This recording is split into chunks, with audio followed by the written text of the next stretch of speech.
السلام علیکم ورحمۃ اللہ۔ آج کے لیکچر میں انشاءاللہ ہم تمام فقہاء کے حوالے سے دلائل کو پڑھیں گے۔ جو چاروں بڑے ائمہ حضرات گزرے ہیں انہوں نے اس حوالے سے کیا رائے قائم کی اور امت کو کیا عقیدہ دیا ہے، تو اس میں بڑے جو چار ائمہ حضرات گزرے ہیں اس میں امام ابو حنیفہ رحمہ اللہ، امام شافعی، امام مالک اور امام احمد بن حنبل رحمہ اللہ ہیں۔ اور چاروں ائمہ حضرات کا موقف ناموس رسالت اور گستاخ رسول کے حوالے سے ہم دیکھ لیتے ہیں۔ آغاز کرتے ہیں ہم کہ حنفی مسلک اس کے اوپر کیا کہتا ہے، فقہ حنفی میں گستاخ رسول کے حوالے سے کیا حکم دیا گیا ہے۔ تو بڑے امام گزرے ہیں حنفی مسلک کے، امام ابو بکر علیہ رحمہ فرماتے ہیں اپنی کتاب حاشیہ رد المختار باب المرتد جلد نمبر 4 اور صفحہ نمبر 232 میں، اہل علم کا اجماع ہے۔ اہل علم سے مراد علماء دین، مفتیان اور علم کا گہری سمجھ اور فہم رکھنے والے حضرات کا اجماع ہے کہ جو آدمی نبی کریم صلی اللہ علیہ وسلم کی توہین کرتا ہے اس کی سزا قتل ہے۔ ایک اور بڑے امام گزرے ہیں امام محقق ابن امام، یہ بھی حنفی مسلک سے ہیں۔ ریفرنس آپ کے سامنے بھی کتاب کا آ رہا ہے فتح القدیر کا، ان کی عبارت کا اردو ترجمہ دیکھ لیتے ہیں۔ حضرت یہ فرما رہے ہیں کہ جس شخص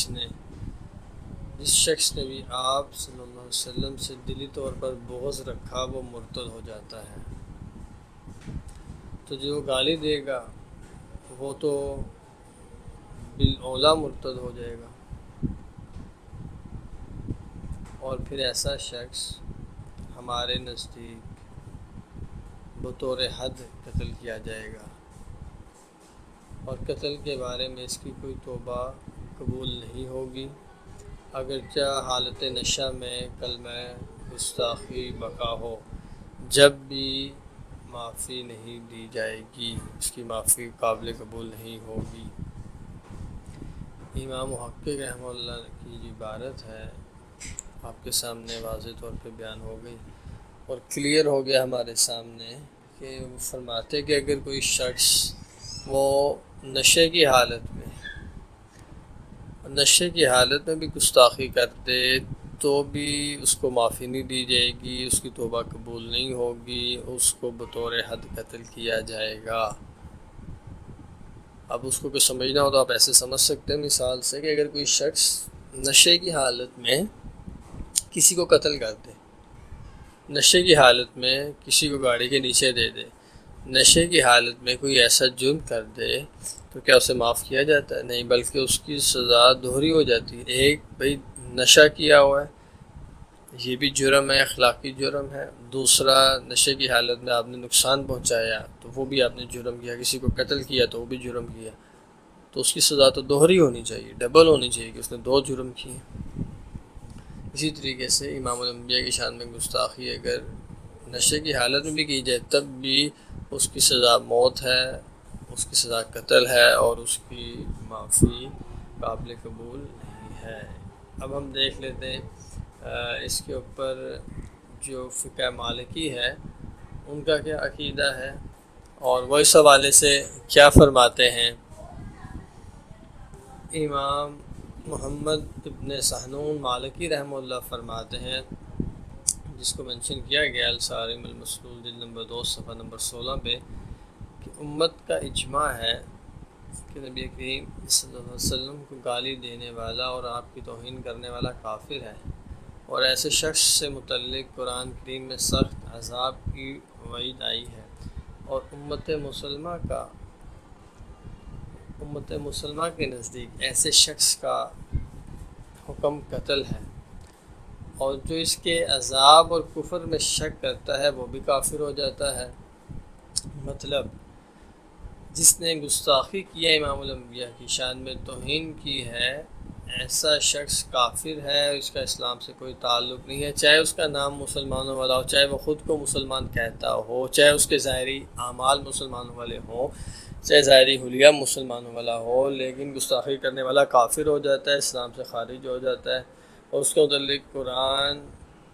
میں سخت عذاب اور وعید کا حکم آیا ہے۔ اس کے متعلق بھی حضرت نے اس میں اپنی عبارت میں بیان کیا ہے، اس کو بھی بیان کیا، اور ساتھ ہی یہ فرمایا ہے کہ ایسے شخص کے متعلق قتل کا حکم ہے۔ اور اگلی بات بہت زیادہ اہم ہے کہ اگر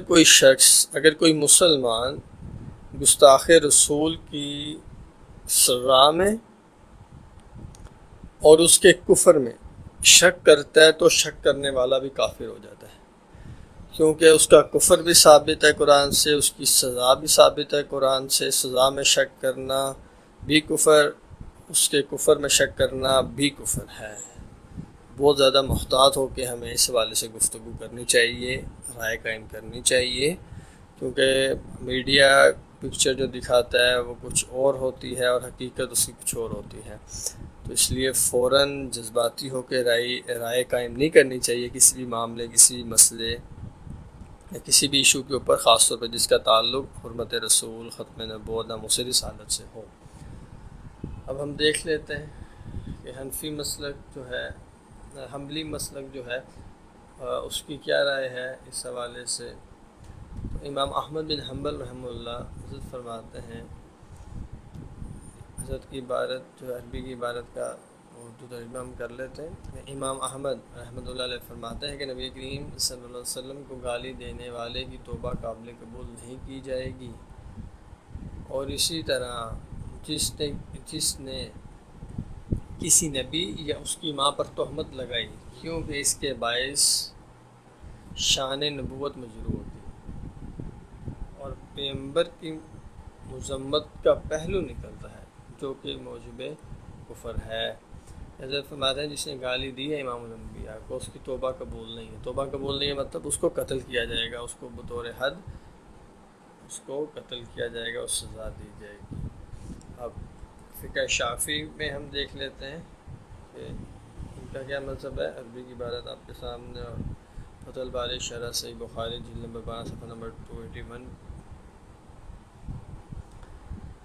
اس میں دیکھ لیتے ہیں۔ ائمہ شافعیہ کے ایک امام ابو بکر فارسی رحمہ اللہ نے کتاب الاجماع میں نقل کیا ہے کہ جس نے نبی کریم صلی اللہ علیہ وسلم کو گالی دی جس سے صریح تہمت ظاہر ہوتی تھی، تو ایسا شخص اجماع علماء کی روح سے کافر قرار پائے گا۔ اگر توبہ بھی کر لے تو اس سے قتل ساقط نہیں ہوگا، یعنی اگر اس نے سچی توبہ بھی کر لی ہے تو وہ اس کا اور اللہ کا معاملہ ہے، لیکن اس نے جو جرم کیا ہے اس کی سزا اس کو لازمی ملے گی، کیونکہ اس تہمت کی حد قتل ہے، اور تہمت یعنی قذف کی حد توبہ سے ساقط نہیں ہوتی۔ یہ بات چاروں ائمہ حضرات سے، چاروں جو فقہ ہیں جو دنیا میں رائج ہیں اس وقت مسلمانوں میں، ان چاروں سے ثابت ہو گیا کہ گستاخ رسول واجب القتل ہے، گستاخی کرنے والا کافر ہے، اور اس کی سزا صرف قتل ہے، اور قتل کے علاوہ اس کی کوئی اور سزا نہیں ہے۔ اور نشے کی حالت میں گستاخی کرے تو بھی اس کو سزا دی جائے گی، اور اگر کوئی شخص اس کی سزا میں شک کرتا ہے تو کافر ہو جاتا ہے، اگر کوئی شخص اس کے کفر میں شک کرتا ہے تو بھی کافر ہو جاتا ہے۔ اور ایک بات اور ہمارے یہاں پہ بہت زیادہ اہم ہے، یہاں پہ بیان کی گئی ہے کہ ایسے شخص کہ اگر وہ توبہ کر لے، سچی توبہ کر لے، تو سزا تب بھی اسے ملے گی۔ جو توبہ اس نے کی ہے وہ معاملہ اللہ کے ساتھ ہے اس کا، لیکن دنیا میں جس نے جرم کیا اس کی سزا اسے دی جائے گی۔ اس کو مثال سے اگر ہم سمجھنا چاہیں تو ایسے سمجھ سکتے ہیں کہ ایک شخص قتل کر لے، قتل کے بعد کہ بھائی میں سچے دل سے توبہ کرتا ہوں، آئندہ میں قتل نہیں کروں گا، تو اس نے یہ جو توبہ کی ہے، اس توبہ کی بنا پر، اس توبہ کی بنیاد پر اس نے جو قتل کیا اس جرم کی سزا اس کو بہرحال ملے گی۔ اس توبہ کی بنیاد پر اس جرم سے معافی نہیں ہو سکتی۔